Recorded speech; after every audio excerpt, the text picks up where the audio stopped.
Hi అండి అందరికీ. ఈరోజు మా ఇంట్లో స్పెషల్ ఏంటంటే చింతాకు పప్పు టమాటాలు అన్నమాట.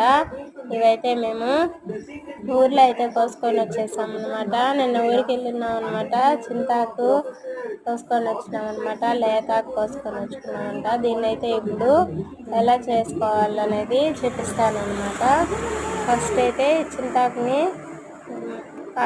కాడలన్నీ ఒలుచుకొని పెట్టుకోవాలన్నమాట. దాని తర్వాత పప్పునైతే కడుక్కొని టమాటాలు, పచ్చిమిరపకాయలు, ఎర్రగడ్డలు, పసుపు, కొంచెం నూనె, ఇలా చింతాకు వేసుకునేసి వాటర్ అయితే వేసుకునేయాలన్నమాట. కావాల్సినంత వేసుకొని తర్వాత అయితే కుక్కర్ విజిల్ పెట్టుకోవాలన్నమాట. మీ ఇష్టము. ఎక్కువ మెత్తగా రావాలంటే ఒక 2 విజిల్లు ఎక్కువ పెట్టుకోవాలా. నేనైతే ఒక 4-5 విజిల్లు పెట్టుకున్నాను అనమాట. ఇప్పుడైతే దాంట్లో చింతకాయ వేయాల్సిన అవసరం లేదు. కొంచెం అయితే ఉప్పు వేసుకొని పప్పు గుత్తితో రుద్దుకునేయాలన్నమాట.